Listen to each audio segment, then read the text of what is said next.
Izin Pak, izin bertanya. Ya, Mas Joseph.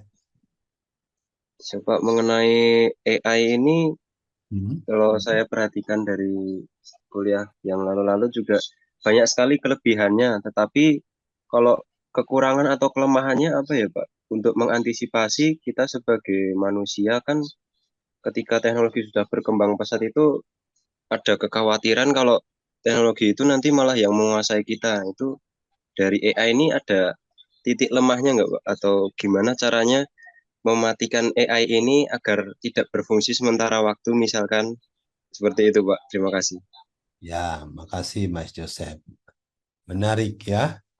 Eh, ada kecenderungan ini kan AI ini terutama AI yang sekarang ya kan AI itu sebenarnya udah lama. AI itu bisa udah hidup 50-60 tahun yang lalu ya. Artificial Intelligence itu. Ya, jadi kalau kita lihat sedikit aja kita Google yang namanya AI.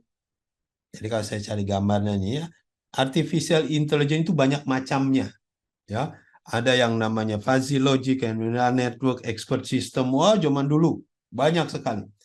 Cuman baru 2 tahun terakhir, terutama setelah ada ChatGPT ini ya, baru 6 bulan, 7 bulan terakhir ini melonjak.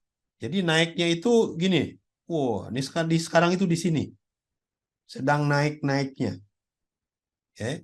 Nah, karena sedang naik-naiknya, banyak aplikasi-aplikasi yang dulu-dulu, ini dulu-dulu tuh di sini, yang dulu-dulu tidak bisa diselesaikan, sekarang bisa.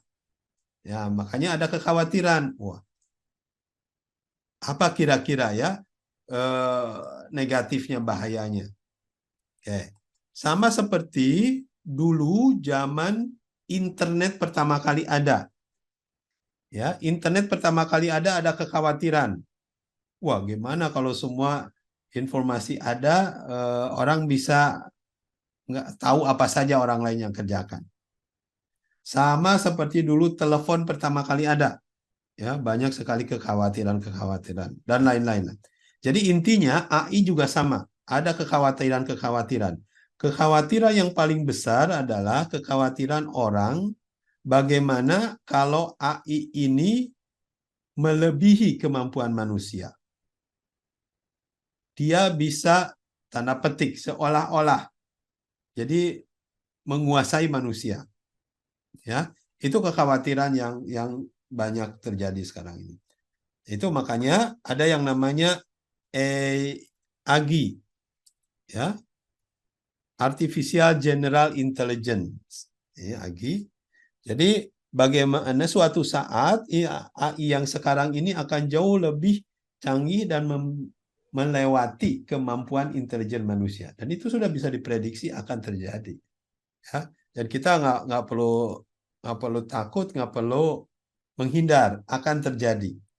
Jauh lebih baik ya kita berteman, ya berteman supaya tahu tadi bagaimana cara mengisi. Peneliti-peneliti AI sudah bilang ke kita, katanya, ya ini hasil penelitian bukan hasil eh, observasi saja. Hasil penelitian bahwa AI sekarang itu, walaupun dia lebih canggih daripada manusia, tidak akan bisa, tanda petik ya, eh, melakukan keputusan-keputusan yang nanti akan malah menyerang manusia gitu.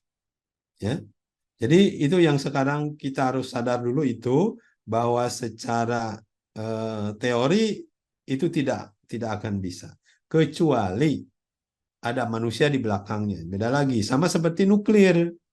Nuklir itu bom itu kalau dianya sendiri tidak bisa mencelakakan manusia, tapi kalau di belakangnya manusia ya dipakai jadi bom atom di depannya dilemparkan ke manusia ya jadi mencelakakan. Jadi menurut saya nanti Mas Joseph, aplikasi cari aja segala macam aplikasi yang bisa diganti dengan AI, gunakan karena itu teknologi. Dulu tidak ada digital, sekarang ada digital. Dulu tidak ada video processing, sekarang ada video processing. Dulu tidak ada AI, sekarang ada AI. Dulu tidak ada blockchain, sekarang ada blockchain. Itu hanya teknologi. Nah, bagaimana kita menggunakan teknologi, ya itu tergantung manusianya, tergantung kitanya. Makanya kita harus mengenal teknologi tersebut. Ya, AI harus mengenal. Kalau menurut saya semua, apalagi seorang lulusan teknik dirgantara zaman sekarang harus mengerti AI. Ya, kenapa? Sama seperti 10-20 tahun yang lalu, seorang lulusan dirgantara harus ngerti digital, ya harus ngerti internet, persis sama. Kalau tidak ya akan lewat. Nah, jadi sekarang cari aplikasi apa saja yang bermanfaat, AI kan kalau menurut saya, dan lebih mengenal lebih jauh tentang AI. Ya, masih jauh sebenarnya ke hal yang mengerikan untuk penggunaan kita AI ya. Belajar aja lah, gunakan. Sama seperti menggunakan internet, kita tidak perlu tahu detail tentang protokol, tentang segala macam di internet, tapi bisa menggunakannya. Ya. Jadi AI juga nggak perlu tahu sampai detail, tapi ngerti sedikit-sedikit menggunakannya. Ya kalau mau tahu lebih detail, tinggal dipelajari.